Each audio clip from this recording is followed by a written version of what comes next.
우리가 지난주부터 십계명의 말씀을 함께 나누고 있습니다. 여러분 아시겠지만 저는 사실 새로운 일에 도전하는 것을 두려워하지도 않거니와 굉장히 좋아하는 사람입니다. 그런데 3,500년 전에 만들어진 이 십계명을 설교의 주제로 삼는 것이 좀 신기하다라고 생각하는 분들이 계실지 모르겠어요. 하지만 저는 그런 생각을 해요. 이전에 없었던 것을 새롭게 발견하고 만들어내는 것만이 혁신이 아니라 이미 있었던 것의 가치를 다시 발견하고 새롭게 우리의 삶에 적용하는 것도 혁신이라고 생각을 합니다. 그래서 이번 설교 시리즈 제목을 그냥 십계명이 아니라 오늘의 십계명으로 했습니다. 과연 3,500년 전 우리 인류에게 주어졌던 그 십계명은 오늘 여기 인공지능과 로봇이 등장하는 이 세상에서 살아가는 우리에게는 어떠한 가르침을 줄 수 있을지 새로운 시각으로 함께 말씀을 살펴보면 좋겠습니다. 우리가 살아가고 있는 이 세상을 보면은 이 세상을 떠받치는, 우리 세상을 숨쉬게 하는 아주 기본적인 문명 혹은 기본적인 기술이 있죠. 예를 들자면 전기라는 것이 있습니다. 만약에 우리에게 전기가 없으면은 우리는 어떻게 살게 될까요? 정말 난리가 날 겁니다. 우선 우리가 이렇게 함께 모여서 예배 드리는 것 자체가 굉장히 어려울 거예요. 조명도 없어질 거고 마이크도 안 될 거고 전자올겐도 그리고 여기 키보드나 전자기타 다 안 될 겁니다. 얼마 전에 목동 아파트 10단지에서 단전 사고가 있었어요. 그런데 여러 가지 불편한 점들이 있었겠지만 엘리베이터가 안 되니까 15층에 사시는 분들이 정말 난감해 했었습니다. 어떻게 쉬엄쉬엄 층계로 걸어서 집에 간들 TV를 보겠어요? 밥을 해 먹겠어요? 전기가 없으면은 그야말로 아무것도 안 되는 게 우리의 일상이더라고요. 지금 보시는 사진은 2019년 7월에 있었던 미국 뉴욕의 정전 사고 사진입니다. 까맣죠? 시스템 오작동으로 인한 사고였다고 해요. 근데 그 당시에 지하철이 전부 멈추어서 지하철을 타고 가던 사람들이 선로에 내려서 걸어서 집에 가야만 했고요. 특별히 엘리베이터 탔던 사람들이 정전이 되는 바람에 5시간씩 기다리는 일이 있었다고 합니다. 2021년 2월에는 미국의 텍사스에 기록적인 한파가 불어닥쳤어요. 너무 추우니까 발전소에 발전기가 다 얼어붙은 겁니다. 그래서 전기 공급을 못했고 난방도 할 수가 없는 거예요. 그 사고로 텍사스에서만 246명이 사망했습니다. 이게 불과 4년 전에 미국에서 있었던 일이에요. 그만큼 전기라는 것은 우리의 이 문명을 지탱해주는 정말 강력한 도구이자 힘인 거죠. 그런 식으로 인류의 문명을 지난 수천 년 동안 떠받쳐왔던 기본적인 것들 중에 하나가 바로 이 십계명의 말씀입니다. 저는 그런 상상을 해본 적이 있어요. 십계명이 없는 세상이란 어떤 모습일까 하는 거죠. 예를 들어서 안식일을 기억하여 거룩하게 지키라. 근데 그런 게 없는 거예요. 그러니까 굳이 쉬어야 될 이유가 있겠느냐. 그래서 여러분은 회사에 다니는데 1년 내내 하루도 쉬지 않고 출근해서 일을 해야 되는 거예요. 자, 여러분 그런 세상에서 살고 싶으세요? 아닌가요? 계속 소나 말처럼 일만 하는 세상, 그런 세상 어떻게 우리가 살겠어요? 살인하지 말라. 이런 법이 없는 거예요. 그래서 누구든지 화가 나고 짜증이 나면은 사람을 죽일 수도 있는 거죠. 자, 우리 양옆으로 인사 나누겠습니다. 주님 안에서 평안하시길 바랍니다. 자, 이제 저를 보시고요. 방금 인사 나눈 분이 죽이는 사람일 것 같으세요? 죽는 사람일 것 같으세요? 살인하지 말라라는 이 한 줄의 계명이 우리 문명사회에 얼마나 큰 역할을 하고 있는지 우리는 말로 다 표현을 할 수조차 없습니다. 자, 이런 상상을 통해서 우리가 깨달을 수 있는 것은 십계명이라는 것이 있어서 얼마나 감사한가 하는 거예요. 십계명은 하나님께서 우리 인류에게 주신 가장 소중한 선물들 가운데 하나죠. 덕분에 우리는 무엇이 악하고 무엇이 선한지 어떤 기준점을 가지게 되었어요. 덕분에 약한 자들이 보호를 받을 수가 있게 되고 우리 힘 있는 자들은 또한 책임을 가질 수가 있게 되는 거죠. 지난주에 우리는 이 십계명의 제1계명은 제1계명 나 외에 다른 신을 섬기지 말라는 말씀을 함께 보았습니다. 오늘은 두 번째 계명인데요. 너는 너를 위하여 우상을 만들지 말라라는 말씀이에요. 이 말씀을 보는 순간 아마 많은 분들이 제1계명하고 제2계명하고 너무 가깝지 않냐, 너무 비슷하지 않냐라는 생각을 하실 겁니다. 맞아요. 굉장히 비슷해 보입니다. 실제로 천주교회에서는 제1계명과 제2계명을 하나로 보고 있어요. 하지만 우리 개신교에서는 이 둘을 나누어 놓고 1과 2로 보고 있죠. 그러면 1계명과 2계명은 도대체 뭐가 다르냐? 저는 이렇게 설명하고 싶습니다. 제1계명에서는 거짓 신을 마음대로 만드는 것이 금지가 된 거고요. 제2계명에서는 참 하나님을 자기 마음대로 상상하고 고정시켜버리는 그런 일들이 금지가 된 거죠. 사실 우상을 만들어서는 안 된다라는 이 계명은 모세 시대에는 굉장히 혁명적인 아이디어였습니다. 왜냐하면 당시는 다신론 사회였고 그 당시에 사람들이 믿고 있던 모든 신들은 전부 형상이라는 것을 가지고 있었거든요. 그런데 하나님은 이렇게 말씀을 하시죠. 오늘 말씀 8절을 보겠습니다. 너는 자기를 위하여 새긴 우상을 만들지 말고 위로 하늘에 있는 것이나 아래로 땅에 있는 것이나 땅 및 물속에 있는 것의 어떤 형상도 만들어서는 안 된다. 위로 하늘에 있는 것은 아마 우리가 상상하기로 별신, 달신, 구름신, 천둥신 혹은 옥황상제 등등이겠죠. 아래로 땅에 있는 것은 황금송아지, 이집트의 악어신, 말신, 소신 등등입니다. 인도에서는 지금도 소를 성스럽게 생각하고 섬기고 있잖아요. 우리나라에도 예전에는 선앙당 같은 거 마을마다 만들어 놓고 거기에서 뱀 혹은 용 이런 것들을 신성하다고 생각하며 섬겼습니다. 땅 및 물속에는 어떤 신들이 있는가? 우리나라에서는 용왕님이 사신다고 했죠. 거북이는 신령하다는 이야기를 했고요. 성경에 보면은 그 블레셋이라는 족속은요, 다곤이라는 신을 섬겼는데 이 다곤의 반은 물고기입니다. 그러니까 생각해 보면은 인류가 가졌던 거의 모든 종교의 모든 신들은요 어떤 모양을 가지고 있었어요. 애굽을 예로 들어볼까요? 지금 보시는 것은 사자머리 여신으로 유명한 세크메트입니다. 전쟁과 파괴와 역병의 신이에요. 그런데 원래 이 신이 이렇게 생겼겠습니까? 전혀 아니거든요. 저런 신 자체가 없는 거고 저런 신을 저런 모양으로 생겼다라고 말하는 것은 다 인간의 상상의 소산일 뿐인 거죠. 그런 식으로 태양의 수호자 라 신은 매의 머리를 가지고 있었습니다. 죽음의 신 아누비스는 자칼의 머리를 가지고 있었고요. 재미있게도 토트라는 지혜의 신인데 이거는 놀랍게도 새 머리를 가지고 있어요. 아니 어떻게 지혜의 신이 새 머리를 가지고 있는지 모르겠어요. 가나안 땅으로 들어가면 바알과 아세라라는 신이 유명하죠. 지금 보시는 이 사진은 폭풍의 신 바알의 신상인데요. 여러분이 이제 중동의 어느 박물관 같은 데 가서 보면은 이렇게 한쪽 손을 들고 삐죽한 모자를 쓰고 있는 신상을 보게 될 겁니다. 그거는 다 바알이에요. 이게 화가 나서 손을 든 게 아니라 번개를 들고 있다는 것을 고대인들이 이렇게 표현을 해놓은 건데 우리가 보기에는 그냥 이러고 있는 것처럼 보이죠. 그런데 여러분 바알이 진짜로 저런 모양이겠어요? 아니요. 바알은 없는 거고 바알이 저렇게 생겼다라고 상상하는 것 자체도 사람들이 만들어낸 겁니다. 그런데 여러분 10계명의 제2계명 너를 위하여 새긴 우상을 만들지 말라라는 이 말씀 속에서 우리가 배우는 것이 있습니다. 만약에 사람들이 말하는 어떤 신이 고정되어져 있는 이미지, 고정되어져 있는 어떤 형상을 가지고 있다면 그 신은 무조건 가짜라는 뜻이에요. 제가 여기까지 이렇게 말씀을 드리면은 10계명, 제2계명에 대해서는 여러분 다 자신 있으실 거예요. 왜냐하면 집에 신상 모셔놓고 그 앞에서 절하고 제물 드리고 그런 분 아무도 없을 거잖아요.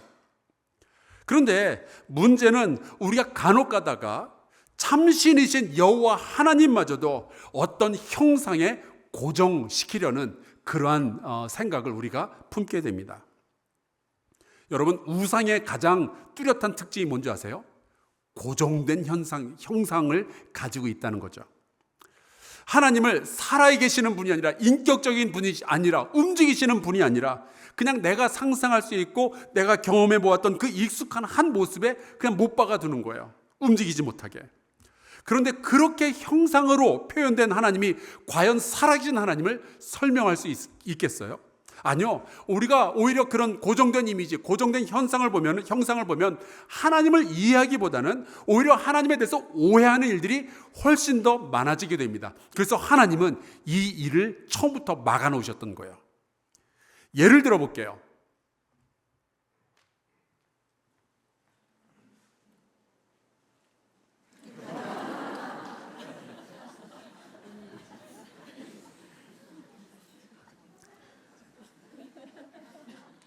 여기 저의 형상이 있습니다.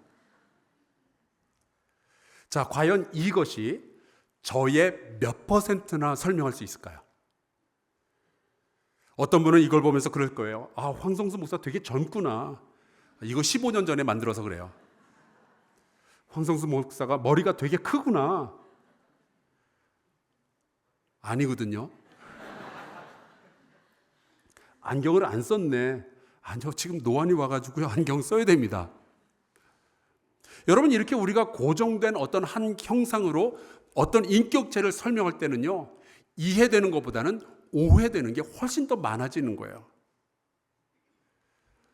우리가 하나님을 상상할 때 어떤 고정된 이미지를 사용하는 것 그 자체는 하나님을 설명하기보다는, 하나님에 대해서 이해를 시키기보다는 훨씬 다양한 오해들, 심각한 오해들을 만들어내는 거죠. 그럼에도 불구하고 사람들은 이게 어떤 습관처럼 굳어져서 그런지 하나님을 어떤 고정된 이미지로 만들려는 시도를 자주 했었습니다. 그게 가장 유명한 것이 출애굽기 32장에 나오는 금송아지 사건이에요. 모세가 율법을 받기 위해서 시내산으로 올라간 지 40일이 되어도 내려오지 않으니까 사람들이 두려움에 휩싸이게 됩니다. 그러면 앞으로는 우리를 누가 인도하는 거지? 그래서 그들이 이야기를 하죠. 우리를 인도할 신을 만들자. 32장 4절에서 6절입니다. 아론이 그들의 손에서 금고리를 받아 부어서 조각칼로 새겨 송아지 형상을 만드니 그들이 말하되 이스라엘아, 이는 너희를 애굽 땅에서 인도하여 낸 너희의 신이로다 하는지라. 아론이 보고 그 앞에 제단을 쌓고 이에 아론이 공포하여 이르되 내일은 여호와의 절일이라 하니, 이튿날에 그들이 일찍이 일어나 번제를 드리며 화목제를 드리고 백성이 앉아서 먹고 마시며 일어나서 뛰놀더라. 이 사람들이요, 굉장히 나쁜 의도를 가지고 송아지의 형상을 만든 게 아니었어요. 사실은 자기들을 이끌은 여호와 하나님을 예배는 하고 싶은데 보이질 않으니까 나름대로 방법을 생각을 해낸 게 바로 이 보이는 송아지 형상을 만들어서 이게 여호와 하나님이다 라며 예배를 했던 거죠. 왜냐하면 그게 자기네들이 애굽에서부터 봤던 우상 숭배의 방식이었거든요. 우선 애굽의 신들 가운데 아피스라는 신이 있는데 그게 황소의 모습을 가지고 있었습니다. 또 지금 그림으로 보여드리는 무네비스라는 신이 있어요. 그 애굽의 신화에 의하면은 애굽의 최고신 태양신 라라는 신이 있는데 그 라가 이 땅에 내려오면 저렇게 황소의 모습으로 보인다고 그래요. 그러니까 아마도 이 이스라엘 백성들은 그런 것들을 애굽에서 배웠을 것이고 그것을 그냥 여호와 하나님에게 그대로 적용을 한 거죠. 우상 숭배하듯이 참신이신 하나님을 숭배했던 겁니다. 하나님을 형상으로, 고정된 형상으로 표현하고 싶어 했던 또 다른 이야기가 열왕기 12장에 나와 있어요. 솔로몬 이후에 이스라엘이라는 나라가 남과 북으로 나누어지게 되죠. 그런데 예루살렘 성전은 남왕국 유다에 있었습니다. 그런데 북왕국에 있는 백성들이 6월절 날 하나님을 예배하겠다고 예루살렘으로 내려가게 되면은 이 북왕국이 사람들이 줄어들게 되잖아요. 그래서 북왕국의 왕이 꾀를 냈는데 북쪽에도 여호와 하나님을 섬기는 장소를 만들자 하면서 했던 일이 바로 황금 송아지를 만드는 일이었어요. 제가 그 말씀을 읽어보겠습니다. 이에 계획하고 두 금 송아지를 만들고 무리에게 말하기를 너희가 다시는 예루살렘에 올라갈 것이 없도다. 이스라엘아, 이는 너희를 애굽 땅에서 인도하여 낸 너희의 신들이라 하고, 그들에게 하나님을 소개하는데 잘못된 이방 종교의 방식으로 하나님을 소개했던 거죠. 이거보다 더 복잡하고 교묘했던 사건이 있습니다. 그것이 바로 사무엘상 4장에 나오는 법궤 사건이에요. 출애굽 당시 하나님께서는 하나님의 임재와 이 백성과의 언약을 상징하시기 위해서 법궤라는 것을 만들게 하죠. 우리가 언약궤라고 부르기도 합니다. 그런데 시간이 흐르면서 어떤 문제가 발생이 됐는 거 아니, 사람들은 보이지 않는 하나님보다는 보이는 법궤를 더 의지하기 시작한 거예요. 어느 날 이 이스라엘과 블레셋 사이에 전쟁이 벌어집니다. 근데 이스라엘이 한 전투에서 졌어요. 그랬더니 이스라엘 백성 가운데 하나가 아이디어를 냈는데, 우리 다음번에는 하나님의 법궤를 들고 나가서 한번 싸워보자. 그래서 그 법궤를 가져왔는데 이 이스라엘 백성들이 기가 살아가지고 막 함성을 지릅니다. 그랬더니 이 소리를 블레셋 사람들이 들은 거예요. 그때의 이야기가 사무엘상 4장에 나와 있습니다. 블레셋 사람이 그 외치는 소리를 듣고 이르되 히브리 진영에서 큰 소리로 외치면 어찌 됨이냐 하다가 여호와의 궤가 진영에 들어온 줄을 깨달은지라.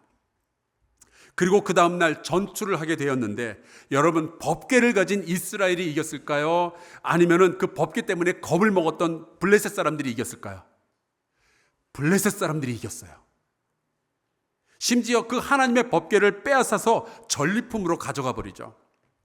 물론 이 법궤는 하나님의 언약과 하나님의 임재를 상징하는 아주 거룩한 물건이면 맞아요. 문제는 이스라엘 사람들이 이 법궤 안에 하나님의 능력을 가두고 이 법궤로 하나님을 고정시켜버리고 자기 마음대로 이 하나님을 사용해 보려고 했던, 바로 거기에 있는 거죠. 하나님을 우상 숭배하듯이 섬기려고 했던 거예요. 그러면 과연 우리가 하나님을 어떤 형상에 고정시키거나 어떤 그 형상으로 만들지 않으면, 그러면 우리는 십계명의 제2계명을 잘 지키고 있는 걸까요? 아니요. 우리는 훨씬 더 교묘한 방법으로 우상을 생산해내고 있습니다. 우리는 하나님을 어떤 송아지의 형상이나 법궤 같은 그런 걸로 표현하지 않아요. 대신 우리의 마음속에 하나님에 대한 어떤 고정된 생각을 움직일 생각 없이 그냥 가지는 경우가 많이 있죠. 데이빗 헬러라는 학자가 쓴 책이 있어요. 한국말로 번역이 되진 않았지만 어린이들의 하나님이라는 책 제목입니다. 이분이 이제 아이들을 상대로 해서 실험을 했는데, 하나님을 그려봐라, 너희가 알고 있는 하나님을 그려봐라 라고 했던 거예요. 그랬더니 7살부터 9살까지의 아이들은 대부분 하나님을 하늘에 있는 인자한 할아버지로 그렸다고 합니다. 물론 굉장히 귀여운 생각이죠. 그런데 그 어린 시절 7살에서 9살 사이에 가졌던 그 하나님의 이미지가, 내가 나이가 20살, 30살, 40살, 50살 들어가고 내가 교회를 10년, 20년 다녔는데도 불구하고 그때 그 하나님의 이미지에서 전혀 확장되거나 더 깊어지지 않고 그대로 남아있다면, 30년 전에 나를 만나주셨던 그 하나님의 모습에서 전혀 변화된 것이 없다면, 어쩌면 우리는 새로운 우상을 만들고 있는 건지도 모르겠어요.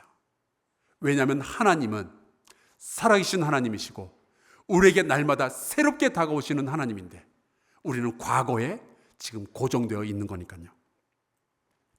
그래서 우리는 종종 하나님은 이런 분이실 거야, 이건 안 하실 거야, 이거는 해주셔야지, 이런 식으로 우리 나름대로의 상상의 나래를 펴며 하나님을 상상하죠. 때로 내가 50년 전에 만났던 그 하나님에서 벗어나지 못하고, 나는 이런 방식으로 예배를 드려야 되겠습니다, 나는 이런 방식으로 하나님을 만날 수밖에 없습니다, 그렇게 주장하는 경우들도 생겨나요. 그때의 그 방법대로 예배해야 된다는 생각에서 꼼짝도 못하는 분들이 있습니다. 예배당에서 감히 어떻게 기타를 칠 수가 있겠어요? 예배당에서 어떻게 감히 드럼을 두들길 수가 있겠어요? 오직 오르간만이 진정한 악기입니다라고 주장한 이야기를 제가 어렸을 때 들어봤어요. 그리고 그것은 십계명의 제2계명, 너를 위하여 우상을 만들지 말라라는 계명을 정면으로 거부하고 있는 거죠. 그 대표적인 예가 욥기에 나와 있습니다. 욥은 의인이었어요. 그런데 알 수 없는 이유로 고난을 당하게 되죠. 그때 이제 욥의 친구들이 찾아와서 하나님이 어떠한 분인지 자기들의 나름대로의 설명을 하기 시작합니다. 하나님은 너무너무 의로운 분이시니까 선한 사람에게 절대로 고난을 주시지 않을 거다. 그런데 욥, 내가 고난을 당하는 걸 보니 너 착한 사람이 아니었구나, 너 죄를 지은 게 있구나, 그렇게 이야기를 하는 거죠. 그 소리를 듣고 욥이 억울하다면서 그래요. 나는 아무런 죄 지은 것도 없는데 내가 이렇게 고난을 당하고 있는 것을 보니 하나님이 뭔가 착각을 했거나 실수를 하신 것이다. 여러분, 욥과 욥의 친구들 둘 중에 누가 맞는 걸까요? 둘 다 안 맞죠. 이런 식으로 하나님에 대해서 싸우고 있는 동안 갑자기 하나님이 이런 말씀을 하십니다. 내가 땅에 기초를 놓을 때에 내가 어디 있었느냐?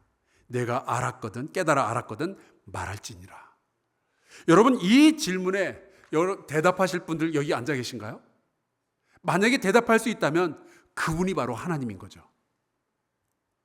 우리는 이것을 알 수가 없습니다. 우리 인간은요, 감히 하나님을 상상할 수조차 없는 거예요. 하나님은 이런 분일 거야, 하나님은 저런 분일 거야, 우리가 어떤 경우에는 그런 생각을 할 수 있겠죠. 하지만 거기에 고정되어 있다면, 나의 하나님에 대한 생각이 어느 한 자리에 머물러만 있다면, 여러분, 우리는 지금 우상 숭배를 시작하고 있는 것인지도 몰라요. 우리의 뇌는 너무 작기 때문에 하나님의 전체를 도저히 담아낼 수가 없거든요.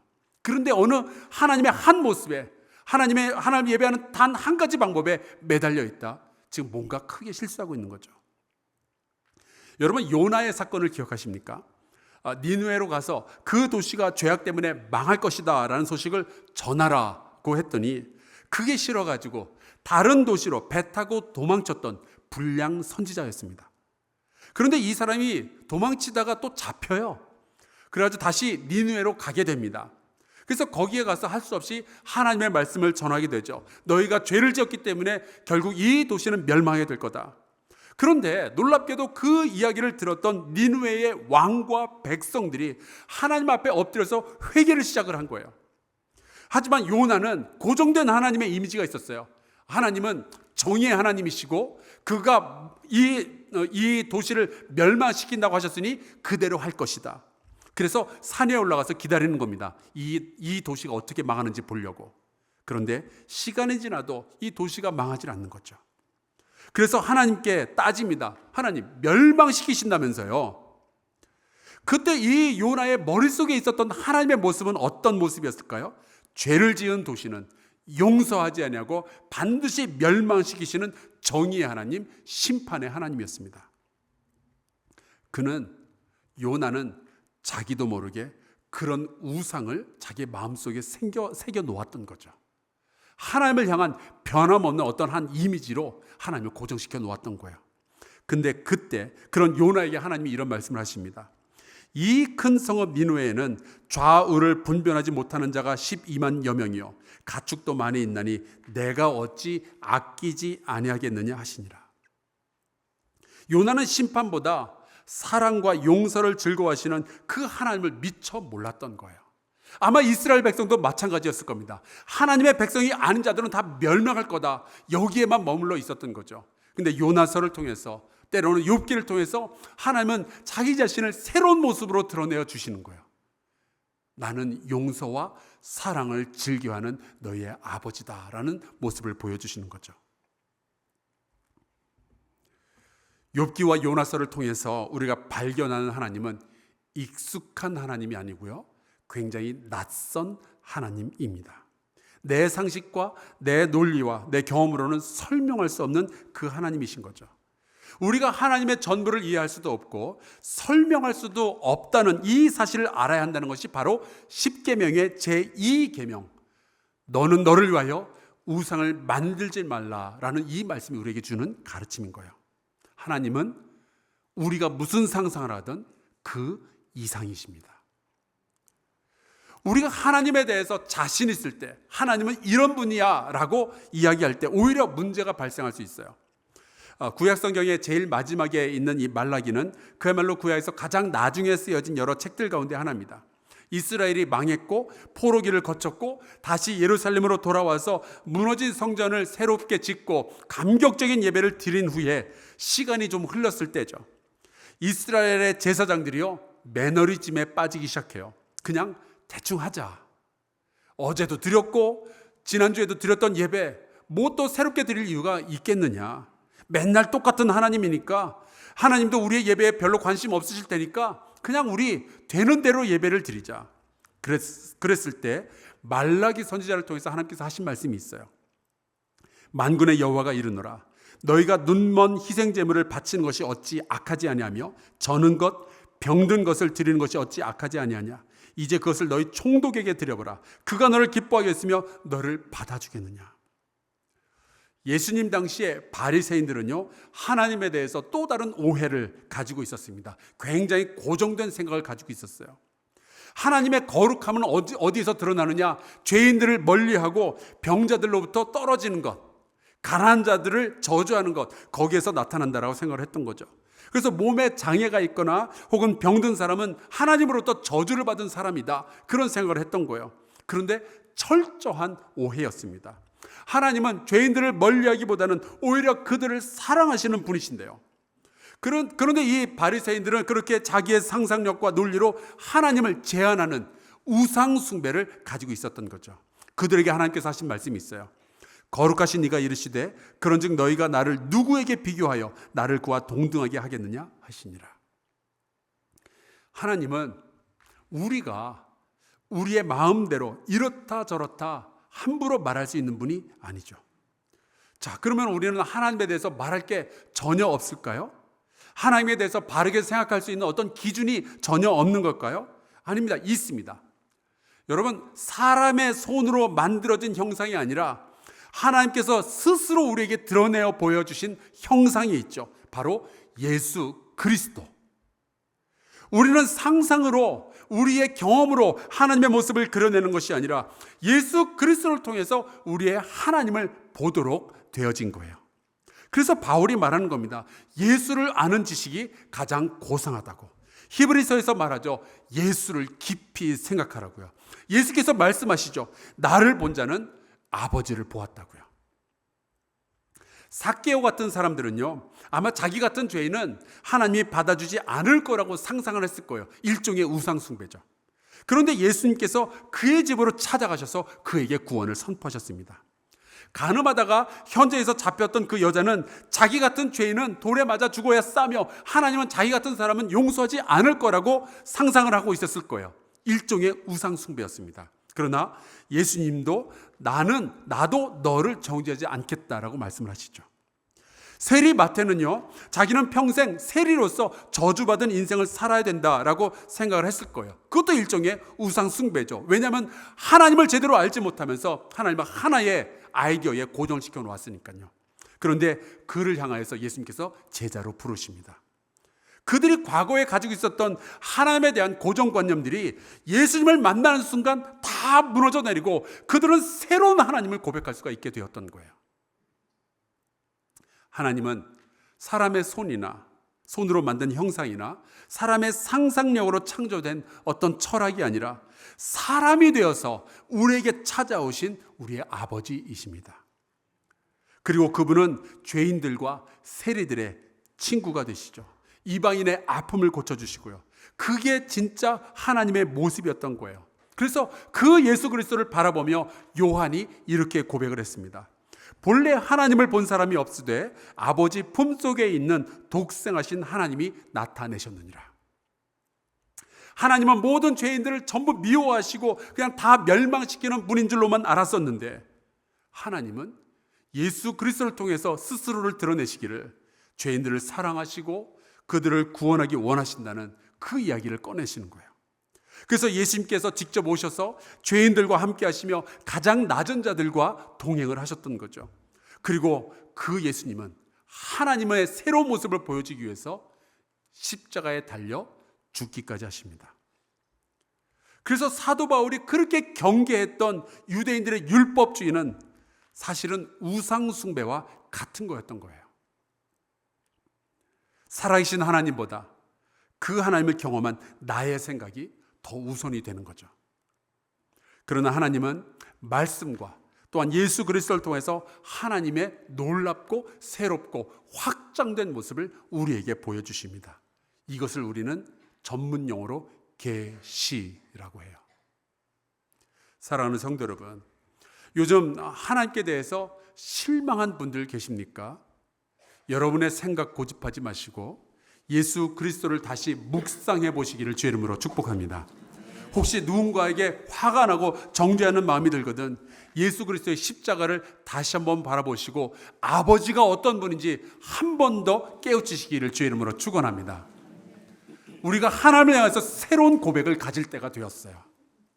물론 우리가 예전에 경험했던 은혜가 너무나도 좋고 아름다운 것이지만 하나님은 그때 그 장소 그 시간에 머무시는 분이 아니라 오늘날 우리에게 새롭게 다가오셔서 새로운 은혜를 부어주시는 분이시잖아요.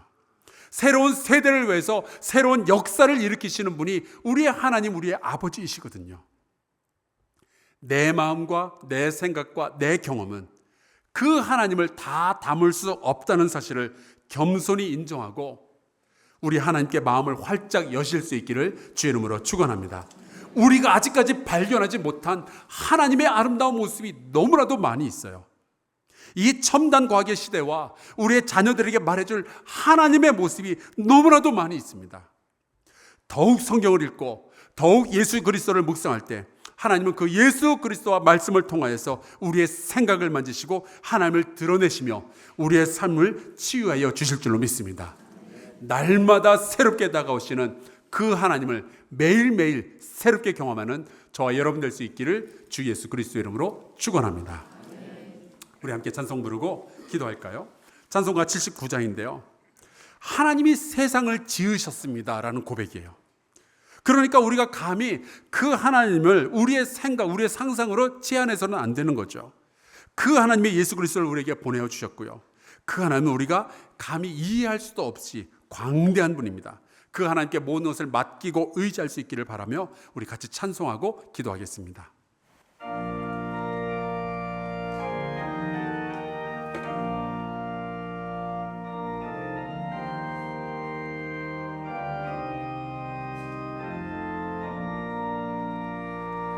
주 하나님 지으신 모든 세계 내 마음속에 그리어볼 때 하늘의 별 울려 퍼지는 외성 주님의 권능 우주에 찬네 주님의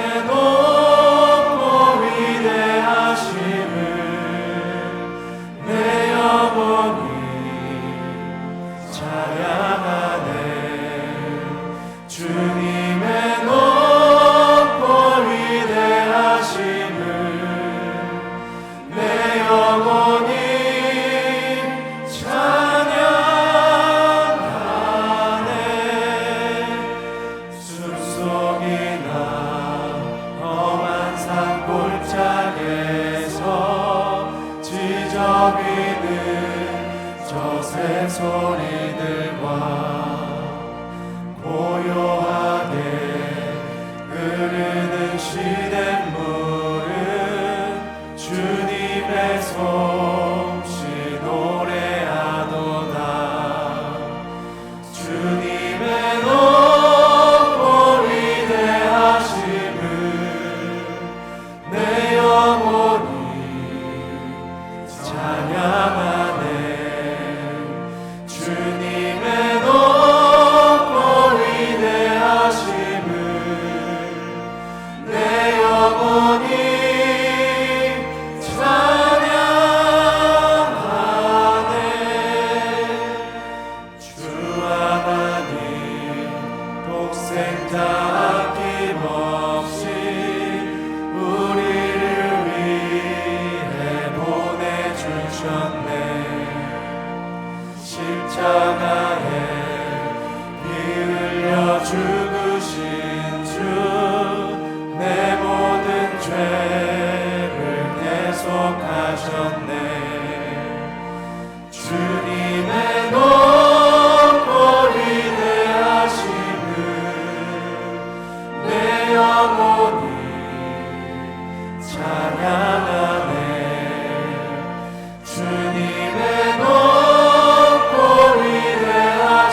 예수 세상에 다시 올 때 저 천국으로 날 인도하리.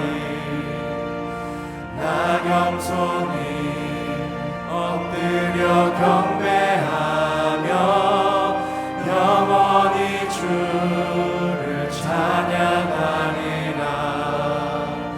주님의 높고 위대하심을 내 영혼이 찬양하네. 주님의 높고 위대하심을 내 영혼이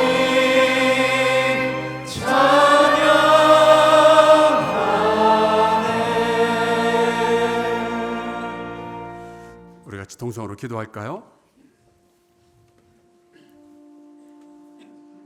하나님은 영원하시고 또 광대하신 분이심을 믿습니다. 감히 우리 인간들의 타락한 상상력으로 하나님을 제한하지 않게 하여 주시옵소서. 우리의 미천한 논리로 하나님을 정의하지 않게 하여 주시옵소서. 오직 말씀과 예수 그리스도를 통하여 하나님을 향한 올바르고 겸손한 생각을 품게 하여 주시옵소서. 날마다 새롭게 다가오시는 그 하나님을 만나며 우리의 믿음이 확장되어지고 더 깊어지게 하여 주시옵소서. 같이 통성으로 기도하겠습니다. 살아계신 하나님, 주님께 간절히 부탁합니다. 하나님, 오랫동안 우리가 예수 그리스도를 믿어왔고 또 우리가 생각이 어느 한쪽에 치우치고 또 하나님을 생각할 때 하나님 고정된 이미지가 생겨나는 것 주님 앞에 고백합니다. 오늘 저 앞에 같이 다시 한번 간구하오니 아버지여, 우리를 새롭게 만나 주시옵소서. 우리가 하나님 향한 새로운 고백을 품게 하여 주시옵소서. 이전의 하나님이 아니라 지금의 하나님이고 앞으로도 우리에게 새롭게 놀라운 은혜를 베풀어 주시옵소서. 하나님을 우리가 찬송하고 우리가 경배할 수 있도록 아버지 돌봐주시옵시기를 간절히 소원합니다. 하나님, 나의 아버지, 주께서 우리에게 아버지 새로운 고백을 허락하여 주시옵소서. 우리의 하나님을 향했던 모든 생각과 행동이 더 확장되어지고 더 깊어질 수 있도록 아버지의 구원을 주시옵소서.